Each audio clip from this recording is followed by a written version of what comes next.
Captain Jake Morrison stood on the bridge of the exploration vessel Endeavour, watching the stars through the massive view screen. 3 years of deep space exploration had taken him far from Earth, but he never got tired of seeing new star systems. Today felt different, though. The ship's sensors had picked up something unusual in the Kepler 442 system. "Captain, we're getting readings of artificial structures around the fourth planet," said Lieutenant Danny Chen from the sensor station. His voice carried excitement mixed with nervousness. This was what they had all hoped for during their long journey into unknown space. Jake walked over to the sensor display. The readings showed massive objects orbiting the planet, far too large and regular to be natural. These were clearly built by intelligent beings. After decades of searching, humanity had finally found proof that they were not alone in the universe. "Are there any signs of ships or active technology?" Jake asked. "Yes, sir," Danny replied. "I'm reading at least 12 large vessels in the outer system. They're bigger than anything we've ever built. Some of them are over 2 kilometers long." Dr. Lisa Chang, the ship's lead scientist, hurried onto the bridge. She had been studying alien contact protocols for most of her career, and this was the moment she had dreamed of. "Captain, we need to be very careful here. First contact will shape how our two species interact for generations." Jake nodded. He understood the weight of this moment. Earth's government had given him clear instructions about making contact with alien civilizations. Humanity was to approach peacefully, offer friendship, and try to establish trade relationships. The human race had learned from its own violent history and wanted to be better when they reached the stars. "Send a broad-spectrum transmission on all frequencies," Jake ordered. "Use the universal mathematics sequence, then follow with the standard greeting message." The communications officer, Lieutenant Sarah Williams, began broadcasting the carefully prepared message. It started with prime numbers to show intelligence, then moved to simple pictographs showing humans as peaceful explorers seeking friendship with other intelligent species. For 3 hours, they waited. The alien ships seemed to notice them but made no response. Jake was beginning to think they had made a mistake when suddenly the communications board lit up with an incoming signal. "We're receiving a transmission, Captain," Sarah reported. "It's coming through on multiple frequencies at once. The signal is incredibly powerful. Put it through the universal translator and display it on screen," Jake ordered.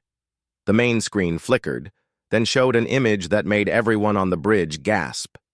The being before them was tall and thin, with pale skin that seemed to glow slightly.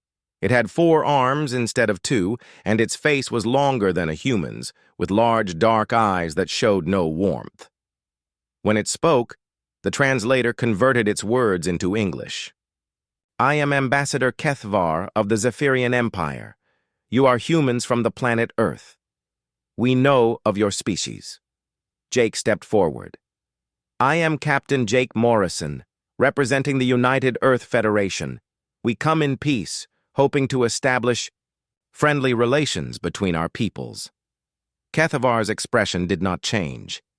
"Your presence in this region of space is unwelcome. These star systems belong to the Zephyrian Empire. You are trespassing." "We had no idea this space was claimed," Jake replied carefully. "We're explorers from a young civilization. We're willing to respect your territorial claims if we can work out some arrangement for peaceful passage." The alien ambassador made a sound that might have been laughter, but it was cold and harsh. "Young civilization, that is correct.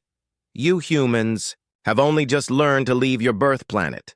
The Zephyrian Empire has ruled this region for over 3,000 years. We have seen many species like yours." Dr. Chang moved closer to the communications station. "We would be honored to learn from your experience. Perhaps we could arrange cultural and scientific exchanges that would benefit both our peoples." Kethvar's 4 arms moved in what seemed like dismissive gestures. "There will be no exchanges. The Empire has made its decision regarding humanity. You will remove all human settlements from space immediately. All humans will return to Earth and remain there." The bridge fell silent. Jake felt his heart racing. This was not how first contact was supposed to go. Ambassador, surely we can find a compromise. Space is vast. There's room for both our civilizations. There is no compromise, Kethvar replied. His voice grew colder. Humans are a contamination. Your ships spread chaos wherever they go. Your colonies disturb the natural order. The Empire will not tolerate your continued expansion. Commander Ryan Phillips, Jake's tactical officer, stepped forward. He was a former military man who had fought in Earth's last wars before joining the Exploration Service. What exactly are you demanding? He asked. Kethvar looked directly at Ryan. Complete withdrawal from all space beyond your home system, dismantling of all human colonies and space stations, destruction of all faster-than-light capable ships. If humanity complies with these demands, the Empire will allow your species to continue existing on Earth. And if we refuse? Jake asked, though he already feared the answer. Then humanity will be removed by force. The Empire has eliminated many contaminating species. You would not be the first. Dr. Chang could not hide her shock. You're talking about genocide, the destruction of an entire intelligent species. How can any civilization justify such an action? The alien ambassador showed what might have been surprise. Genocide is a harsh word. The Empire prefers to think of it as cleaning. When a species proves incompatible with galactic order, they must be removed for the greater good. Many species have accepted voluntary extinction to avoid the unpleasantness of forced removal. Jake felt anger building in his chest. Everything about this conversation went against everything humanity had hoped for when they reached the stars. We will not accept extinction, voluntary or otherwise. Humanity has a right to explore and settle among the stars. Kethvar's dark eyes focused on Jake with what looked like mild interest. Rights. You speak of rights? The only right in this galaxy belongs to the strong. The Zephyrian Empire is strong. Humanity is weak. That is the only truth that matters. We may be younger and smaller than your empire, Ryan said, his military training showing in his straight posture. But humans don't give up easily. We've survived wars, disasters, and near-extinction events on our own planet. We're tougher than we look. The alien ambassador made that cold, laughing sound again. Many species have claimed to be tough. The Corvani had weapons that could destroy moons. The Helix Confederation had ships faster than light itself. The Tegan Republic had warriors bred for nothing but combat. All of them are gone now, existing only in the Empire's historical records. Jake realized that this conversation was going nowhere. The Zephyrians had already made their decision about humanity. They saw humans as nothing more than pests to be eliminated. Ambassador, I think we have nothing more to discuss. We'll return to Earth and inform our government of your demands. You have 7 standard days to begin the evacuation process, Kethvar said. After that time, the Empire will consider all human presence in space to be hostile and will respond accordingly. The transmission ended abruptly. The bridge of the Endeavor fell silent except for the usual hum of the ship's systems. Jake looked around at his crew. Every face showed the same mixture of shock, fear, and growing anger. Set course for Earth immediately, Jake ordered. Maximum speed, and send a priority message to command. Tell them we've made contact with a hostile alien empire, and humanity needs to prepare for war. As the Endeavor turned toward home, Jake stared out at the stars that suddenly seemed much less friendly. In the distance, the massive Zephyrian ships continued their patrol, waiting to enforce their empire's will on any humans foolish enough to remain in space. Humanity had reached for the stars hoping to find friends among the cosmos. Instead, they had found enemies who viewed human existence as an insult to be corrected. The age of peaceful exploration was over before it had truly begun. 3 weeks after Captain Morrison's return to Earth, the people of New Eden were preparing for their annual harvest festival. The colony had grown to over 50,000 residents since its founding 8 years ago. Children played in the streets, while their parents decorated the main plaza with colorful banners and lights. Colony Administrator Kate Sullivan stood on her office balcony, watching families gather for the evening celebration. New Eden had become everything humanity hoped for when they first reached the stars. Clean cities, advanced technology, and a peaceful society working together to build something better than what they had left behind on Earth. Dr. Alex Turner was in his research laboratory, putting the finishing touches on his latest project. He had spent 3 years developing new agricultural techniques that could feed twice as many people using half the land. Tonight, he planned to announce the breakthrough during the festival. His wife, Mary, and their 2 children were already at the plaza, saving him a seat for the ceremony. The first sign of trouble came from the Orbital Defense Station. Lieutenant Bob Harris was monitoring the early warning sensors when his screen suddenly filled with contact alerts. Massive objects were dropping out of faster-than-light travel at the edge of the system. "Control, this is Defense Station Alpha," Bob transmitted. "I'm reading 12 large vessels approaching New Eden. These ships are huge. They're not responding to our identification requests." Kate Sullivan received the alert in her office and immediately activated the colony's emergency protocols. She had hoped this day would never come, but every human colony had prepared for the possibility of alien attack since Captain Morrison's encounter with the Zephyrians. "All citizens, this is Administrator Sullivan," she announced over the colony-wide communication system. "We have unknown ships approaching our system. This is not a drill. All families should move to designated shelter areas immediately. I repeat, this is not a drill." Dr. Turner heard the announcement while still in his lab. He grabbed his research files and ran toward the plaza where his family was waiting. Around him, colonists were helping each other reach the underground, shelters that had been built into every neighborhood. The Zephyrian ships moved with terrible purpose toward New Eden. Their weapons charged as they approached the planet, energy readings that made the human defense systems look like toys. The colony's orbital defense grid activated automatically, launching defensive missiles and energy beams at the approaching fleet. The human weapons struck the Zephyrian shields and simply vanished.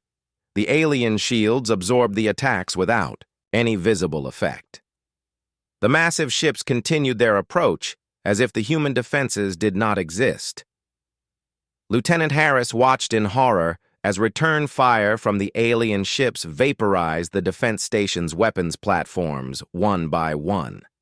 The station's shields failed after 30 seconds of bombardment. His last transmission was a warning to the colony before the station itself disappeared in a ball of superheated plasma. On the surface, Kate Sullivan coordinated the evacuation from the emergency command center. Most of the colonists had reached the shelters, but thousands were still in the open when the first orbital bombardment began. The plasma beams from the Zephyrian ships struck the outer districts of New Eden's main city. Buildings that had taken years to construct vanished in seconds. The heat was so intense that it turned sand into glass for kilometers around each impact point. But the bombardment stopped before destroying the entire colony, instead of finishing. Their attack from orbit, the Zephyrian ships began landing troops. Massive transport vessels descended through the atmosphere, their hulls glowing red from atmospheric entry. Dr. Turner reached the plaza just as the first transport landed. He found his wife Mary holding their children close, along with hundreds of other families who had not made it to the shelters in time. The transport's doors opened, and Zephyrian soldiers poured out. The aliens were even more frightening in person than they had appeared on Captain Morrison's transmission. They stood nearly 3 meters tall, their 4 arms carrying weapons that hummed with deadly energy. Their pale skin seemed to glow in the dim light, and their dark eyes showed no emotion as they began separating the humans into groups. Joe Martinez, a farmer who had lived on New Eden since the early days, stepped forward with several other colonists. They carried a white flag made from a tablecloth, hoping to negotiate for the safety of their families. "We surrender," Joe called out in a loud voice. "We're civilians. We have children here, please. Let us talk about this peacefully." The Zephyrian commander looked at the group of humans approaching under their white flag. For a moment, it seemed like the alien might be willing to talk. Then he raised one of his weapons and fired. Joe Martinez simply ceased to exist. The Zephyrian weapon disintegrated him completely, leaving not even ash behind. The other colonists with him screamed and tried to run, but the alien soldiers methodically shot them down one by one. The commander then activated a communication device. His voice carried across all human frequencies as he spoke. "This is Commander Zelktar of the Imperial Fourth Fleet. You have seen the fate of those who approach us under false flags of surrender. There will be no negotiations. There will be no mercy." Kate Sullivan watched the massacre from the command center's monitors. Her hands shook as she tried to maintain communication with the scattered shelter groups. "All shelters, maintain lockdown. Do not attempt to surrender. Do not approach the alien forces." But it was too late for many colonists. The Zephyrian soldiers began systematically searching the city, dragging families from their hiding places. They separated humans into different groups with cold efficiency. Men and women who looked strong enough for heavy labor were put in one area. Children and elderly humans were placed in another. Dr. Turner watched in horror as alien soldiers grabbed his 7-year-old daughter Emma from his wife's arms. Mary screamed and tried to fight, but a Zephyrian soldier struck her down with the butt of his weapon. Turner himself was dragged away from his family and thrown into the group marked for labor. The worst part was the organization of it all. This was not random violence or the chaos of war. The Zephyrians moved with the practiced efficiency of beings who had done this many times before. They had procedures for sorting humans like livestock, categories for different types of forced labor, and systems for managing their new slaves. Commander Zelktar moved through the captured humans, examining them like a farmer inspecting cattle. When he reached the group containing the children, he activated his communication device again. "Attention remaining humans in shelters," he broadcast. "You will surrender within 1 hour, or we will begin executing the children we have captured. We will start with the youngest and work our way up. You have seen that we do not make empty threats." In the emergency command center, Kate Sullivan faced an impossible choice. She knew that surrendering would not save anyone. The Zephyrians had already shown they had no intention of treating humans as anything more than property. But she also knew that innocent children would die if she did nothing. Dr. Turner, standing with the other captured adults, watched as Zephyrian soldiers began setting up what looked like an execution platform in the center of the plaza. His daughter Emma was in the group of children being moved toward the platform. His wife Mary lay unconscious on the ground where she had fallen. The commander's voice continued its cold broadcast. "We will demonstrate the price of resistance. The Empire has converted many species to useful purposes. Those who cooperate live to serve. Those who resist serve only as examples to others." Kate Sullivan made her decision. She could not save everyone, but she could save some. She activated the emergency beacon system that would transmit a warning to Earth and other human colonies. If New Eden was going to fall, at least the rest of humanity would know what they faced. "This is Administrator Sullivan to all human vessels and colonies," she transmitted on the emergency frequency. "New Eden is under attack by the Zephyrian Empire. They are not interested in surrender or negotiation. They are taking prisoners for slave labor and executing civilians. This is not war as we understand it. This is extermination with extra steps." As she finished the transmission, Zephyrian soldiers broke through the command center's defenses. Kate Sullivan reached for her sidearm, determined not to be taken alive.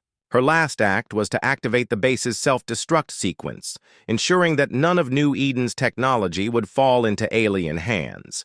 The explosion that destroyed the command center also triggered the emergency beacon's final transmission. Across human space, colonies and ships received the same terrible message. New Eden has fallen. They showed no mercy. Remember us. Within hours, the Zephyrian ships began their departure, their cargo holds filled with human prisoners. Behind them, New Eden burned. The aliens had taken what they wanted and destroyed the rest, leaving only ruins and glass where humanity's first successful colony had once stood. Dr. Turner, now a prisoner aboard a Zephyrian transport ship, pressed, his face against a small window. Below him, the planet that had been his home was dying. Fires burned across the continents, and clouds of smoke covered the skies. His research, his life's work, everything he had built was gone. But as the ship carried him toward an unknown fate, Turner made a promise to himself. Somehow, someday, the emergency beacon from New Eden reached Earth's communication networks, 18 hours after the colony's destruction. The signal automatically triggered alerts in every major government building, military base, and space facility across the planet. Within minutes, the footage that Kate Sullivan had transmitted was being viewed by world leaders, military commanders, and billions of ordinary citizens.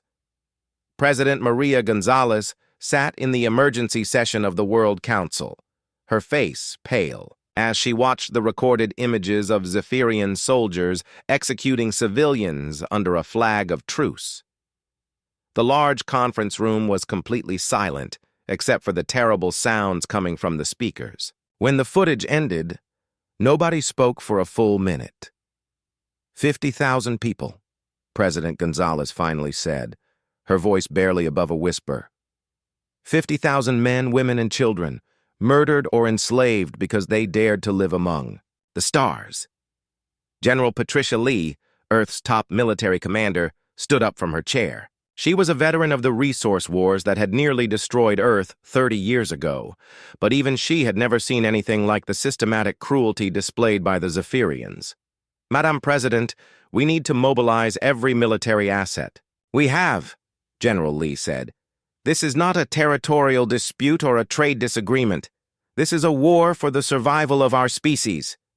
Admiral Christopher Blake entered the chamber as the discussion continued. He had been in retirement for 5 years, living quietly on his ranch in Montana after 4 decades of military service. But the news from New Eden had brought him back to the capital within hours.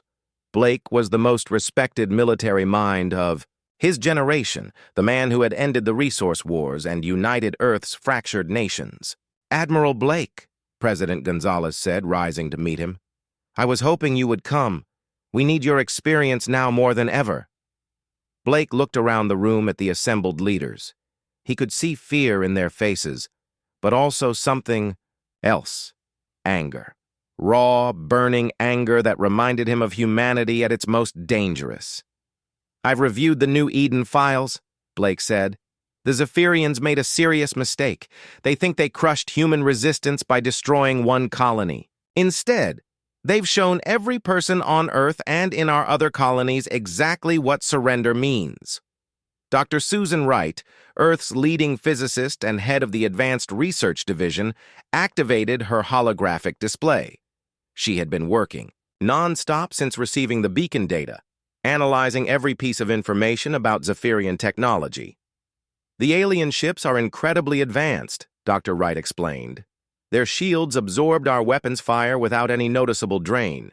Their energy output is at least 100 times greater than our most powerful vessels. In a direct confrontation, they would destroy our entire fleet without taking damage. So what do you suggest? Asked Admiral Blake. That we surrender and hope they treat us better than they treated New Eden? No, Dr. Wright replied firmly. I suggest we stop fighting them like they're human enemies.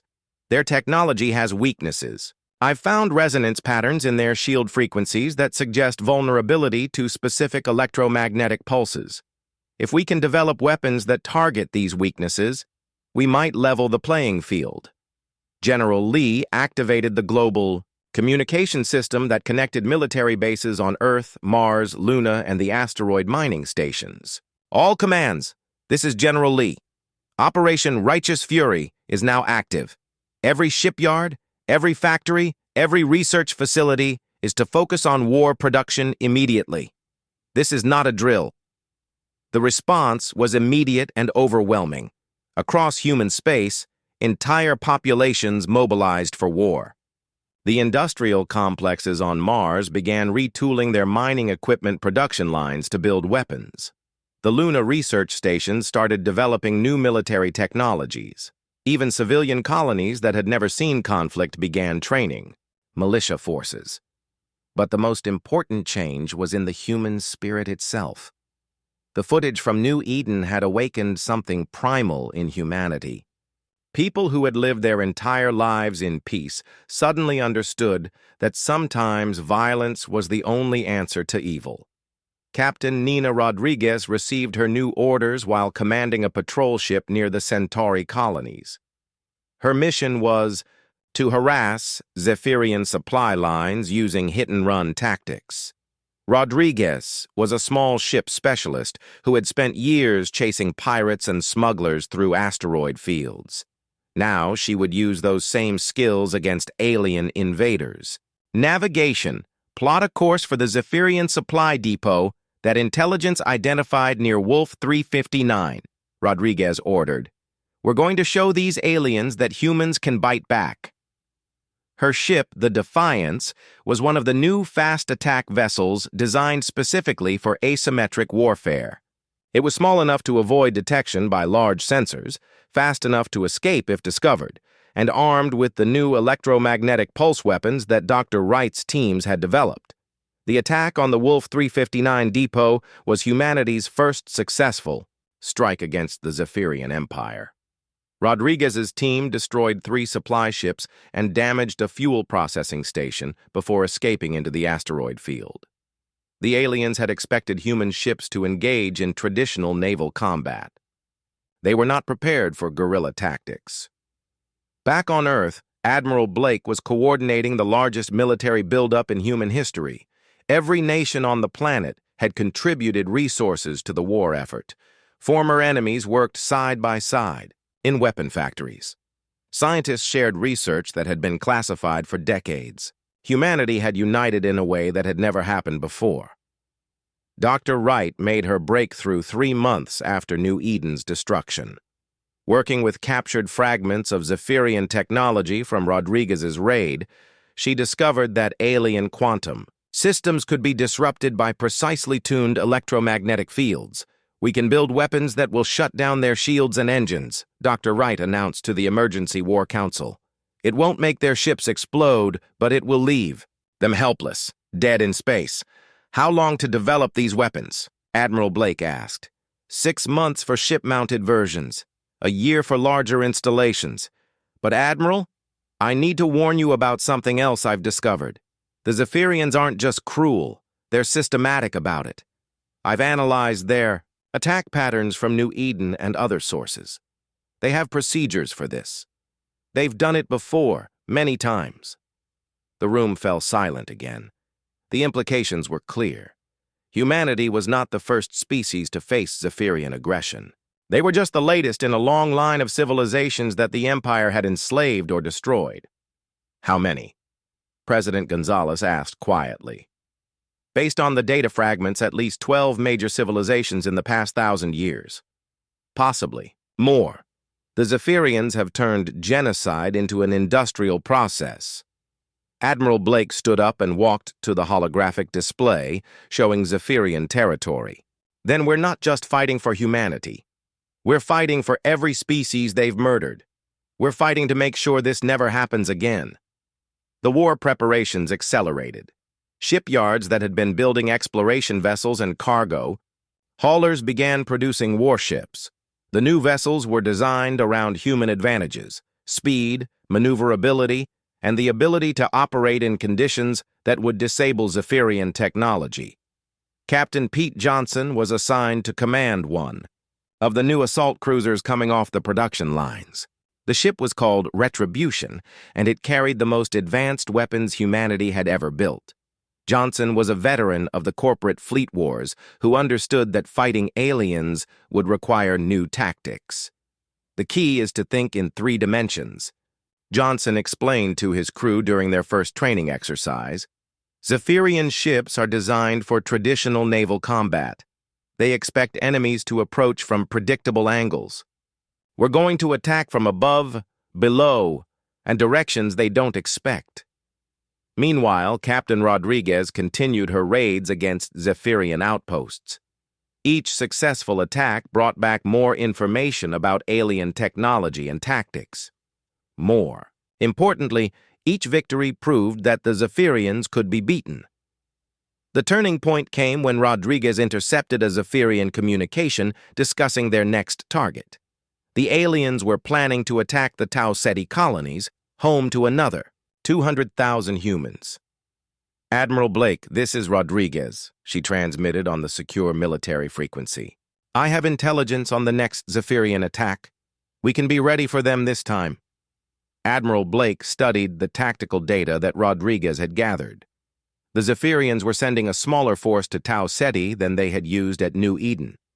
They expected no resistance based on humanity's previous peaceful nature. They still think we're the same species they met 6 months ago, Blake realized. They have no idea what they've created. The defense of Tau Ceti would be humanity's first real battle against the Zephyrian Empire. Blake assembled a fleet of 30 ships, including Rodriguez's fast attack vessels and Johnson's new assault cruisers. More importantly, they would be equipped with Dr. Wright's electromagnetic pulse weapons. This is where we show the galaxy that humanity refuses to die quietly, Blake announced to his fleet commanders. The Zephyrians wanted to teach us about power. Let's give them a lesson they'll never forget.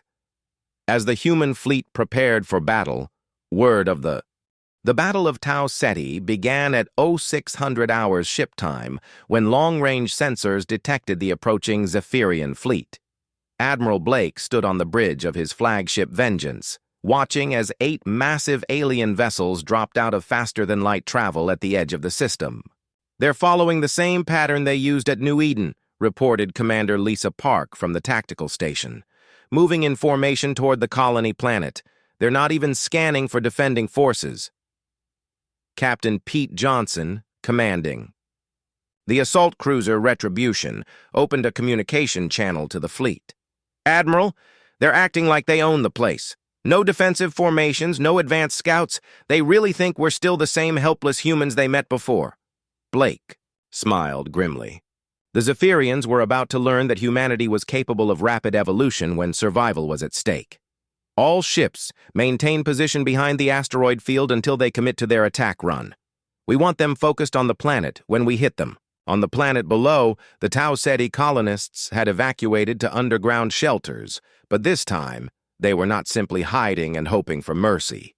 Colonel Sandra Hayes commanded 2,000 colonial militia troops equipped with the new electromagnetic pulse weapons. If any Zephyrian soldiers reached the surface, they would find humans ready to fight back. Dr. Susan Wright monitored the battle from her command ship, watching her new weapon systems prepare for their first real test. Months of theoretical work and limited testing were about to face the ultimate challenge against actual Zephyrian technology. All ships show green lights on the quantum disruptor systems, Dr. Wright reported. The weapons are charged and ready. Remember, you need to get within 2,000 kilometers for maximum effect. The Zephyrian fleet approached Tau Ceti in the same arrogant formation they had used to destroy New Eden. Their massive ships moved slowly, confident in their overwhelming technological superiority. They began charging their planet bombardment, weapons without even checking for defending forces. Now, Admiral Blake commanded.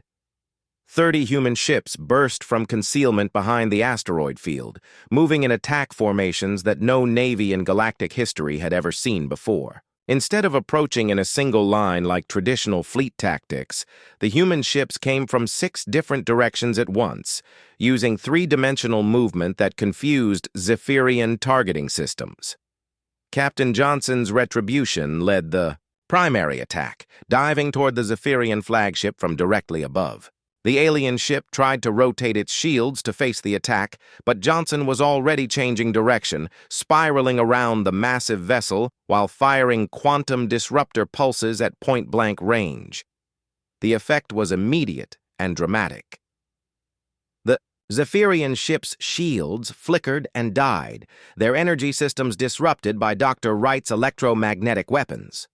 For the first time in the war, a Zephyrian vessel was completely defenseless. "Direct hit on the flagship," Johnson reported, his voice filled with excitement. "Their shields are down and their engines are offline. They're dead in space." Captain Rodriguez's fast attack squadron hit the Zephyrian formation from the rear, targeting their propulsion systems with surgical precision. The aliens had never faced enemies who could disable their technology without destroying their ships. They had no procedures for dealing with systematic electronic warfare. "This is Rodriguez to all units," she transmitted. "Disruptor weapons are working better than expected. The aliens can't adapt their systems fast enough to compensate." The Zephyrian commander, Admiral Thekmar, watched in growing alarm as his supposedly invincible fleet was torn apart by primitive human vessels. These were not the helpless explorers his species had encountered months earlier. These humans fought with a combination of desperation and tactical brilliance that his military training had never prepared him for. "Communications. Send distress signal to command," Admiral Thekmar ordered. "Tell them the humans have developed effective countermeasures. Request immediate reinforcement." But Captain Sandra Walsh, commanding the human electronic warfare ship, Interference had been monitoring Zephyrian communications since the battle began. "Admiral Blake, I'm jamming their distress calls. They can't call for help." The battle turned into a rout within 2 hours. Human ships swarmed around disabled Zephyrian vessels like wolves attacking much larger prey. The aliens' weapons were useless without power, and their shields could not function under constant electromagnetic disruption. Admiral Blake opened a communication channel to the Zephyrian flagship. "Admiral Thekmar, this is Admiral Blake of the Human Defense Fleet. You are defeated. I'm offering you one chance to surrender." The alien commander appeared on the screen, his pale features showing confusion and fear. "Surrender? You are primitives. This is impossible." "Take a look around your ship," Blake replied coldly. "Your weapons are offline, your engines are dead, and your shields are gone. My ships could destroy you any time I give the order.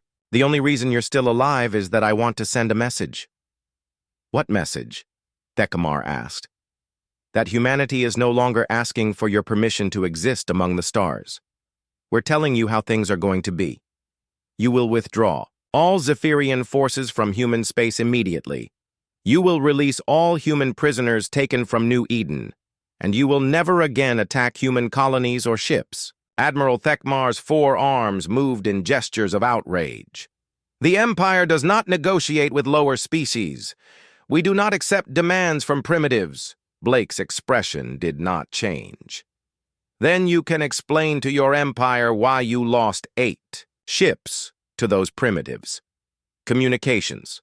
Open a channel to all Zephyrian vessels."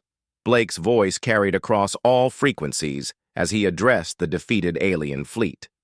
"This is Admiral Blake to all Zephyrian ships. You came here to destroy another human colony.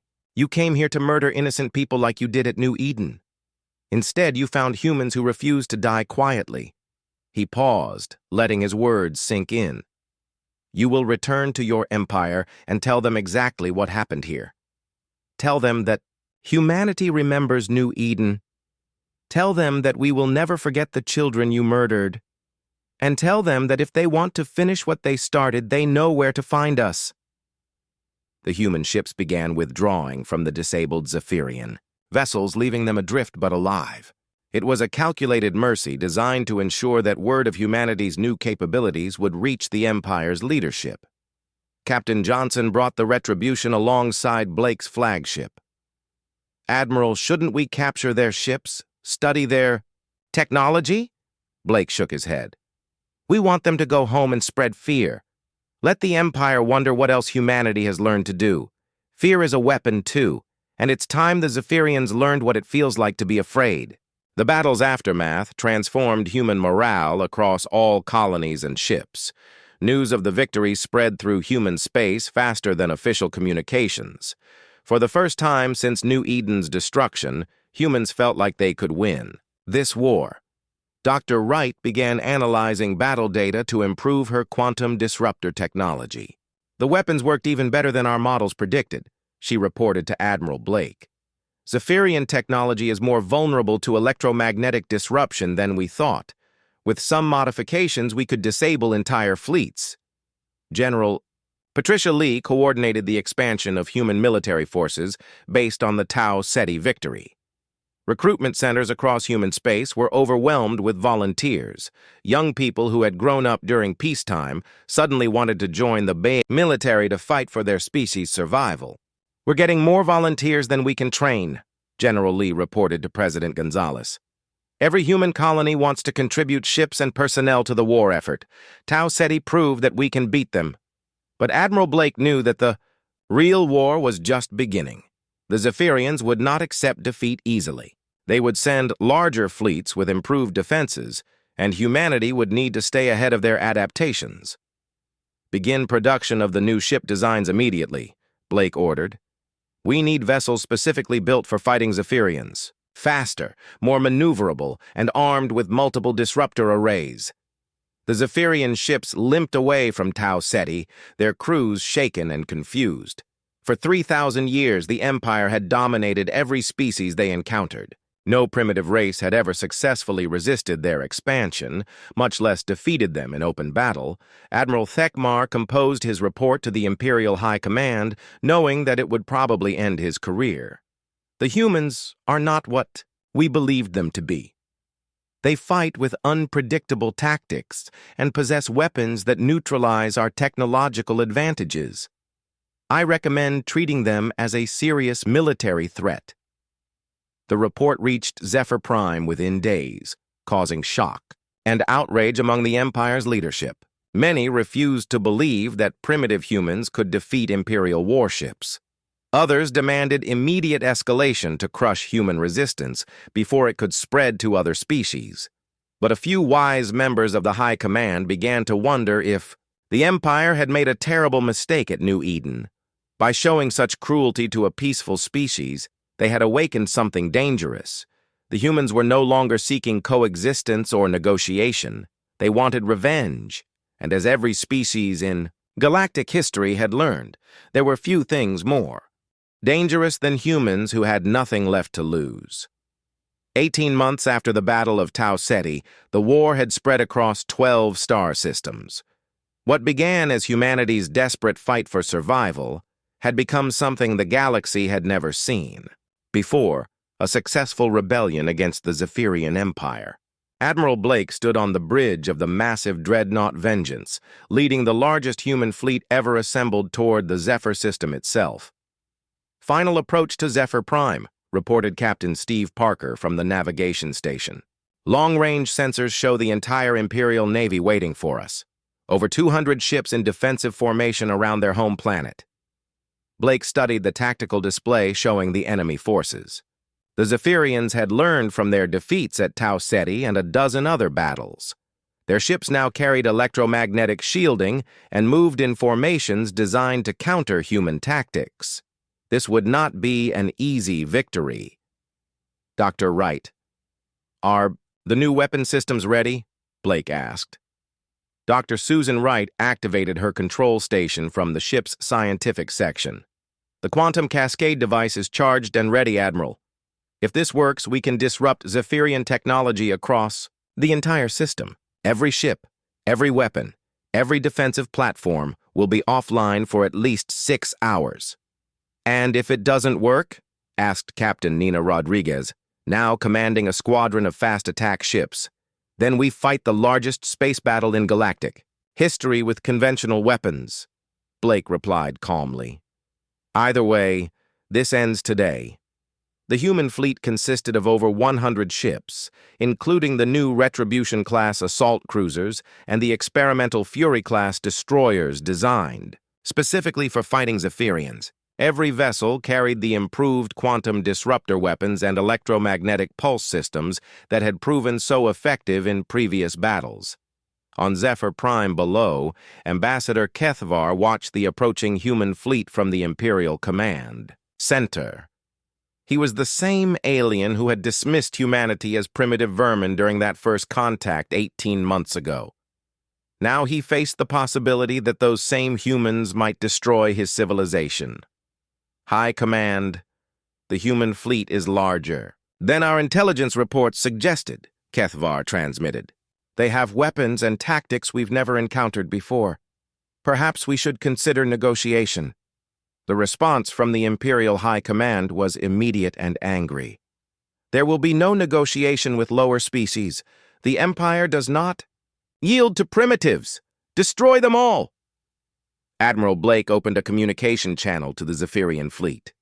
This is Admiral Blake of the Human Defense Fleet. I'm transmitting a simple message to your High Command. Return all human prisoners, taken from New Eden and other colonies. Withdraw all Imperial forces from human space. Accept these terms, and this battle doesn't have to happen. The reply came from Admiral Zekthol, the most decorated military commander in Zephyrian history. Admiral Blake, your species impressed the Empire with your unexpected resistance. But this ends here. You face the full might of Imperial technology on our home ground. Surrender now, and we will grant you quick deaths. I have a better offer, Blake responded. Ask your people what happened to every other fleet you've sent against us. Ask them about Tau Ceti, about Wolf 359, about the dozen systems where human ships destroyed yours. Then decide if you really want to find out what we've learned since then. The battle began when the Zephyrian fleet launched their opening bombardment. Massive energy beams that could destroy moons lanced out toward the human ships. But the humans had learned to fight in 3 dimensions, and their vessels scattered in all directions like a school of fish avoiding a predator. Captain Johnson, now commanding a full squadron of assault cruisers, led the first attack wave. All ships, execute pattern Delta 7. Hit them from 6 directions at once, then regroup behind their formation. The human ships moved with coordination that amazed even their own crews. Months of fighting Zephyrians had taught them to work together like no fleet in history. They struck the Imperial formation from impossible angles, fired their disruptor weapons, and vanished before the aliens could respond. But the Zephyrians had adapted too. Their new electromagnetic shielding reduced the effectiveness of human weapons, and their improved tactics made them harder to surprise. The battle quickly became a brutal slugging match between 2 fleets that understood each other's capabilities. Casualties mounting, reported Captain Walsh from the electronic warfare ship. We've lost 6 ships, and the Zephyrians are adapting to our disruptor frequencies faster than expected. Admiral Blake made his decision. Dr. Wright, activate the quantum cascade device, full power. The massive weapon built into the Vengeance began charging with energy drawn from the ship's entire power grid. The device was experimental, designed from captured Zephyrian technology and human innovation. Nobody knew exactly what would happen when it fired. Cascade device ready, Dr. Wright announced. All ships, prepare for electromagnetic pulse in 30 seconds. The weapon fired, sending a wave of quantum energy racing across the Zephyr system at faster-than-light speed. Every piece of Zephyrian technology in range suddenly found its quantum systems destabilized and its power sources disrupted. The effect was immediate and total. Zephyrian ships went dark across the entire system, their shields failing and their engines shutting down. Weapons that had been charging to fire simply stopped working. The mighty Imperial fleet was suddenly helpless, drifting in space without power or defenses. All Zephyrian vessels are offline, Captain Parker reported, his voice filled with amazement. The Cascade weapon worked better than we hoped. They're completely defenseless. Admiral Blake opened communications to the disabled. Imperial Fleet, Admiral Zekthol, your fleet is defeated. Your planet's defenses are offline. I could glass your entire world from orbit if I chose to. But I'm not here to commit genocide. I'm here to end a war. The communication came from Ambassador Kethvar on the planet below. Admiral Blake, this is unexpected. You have achieved total victory, yet you offer terms rather than destruction. Why? Because we're not like you, Blake replied. We didn't come to the stars to conquer other species or build an empire. We came to explore and build something better. You forced us to become warriors, but we haven't forgotten who we really are. President Maria Gonzalez joined the communication from Earth. Ambassador Kethvar, humanity offers the Zephyrian Empire the same chance for peace that you rejected 18 months ago. But this time, the terms are different. The terms were simple, but absolute. The Zephyrian Empire would withdraw completely from all space claimed by humanity. They would release every human prisoner and provide reparations for the destruction of New Eden. Most importantly, they would never again attack human ships or colonies. And in return? Kethvar asked. In return, humanity will not destroy your civilization, President Gonzalez replied.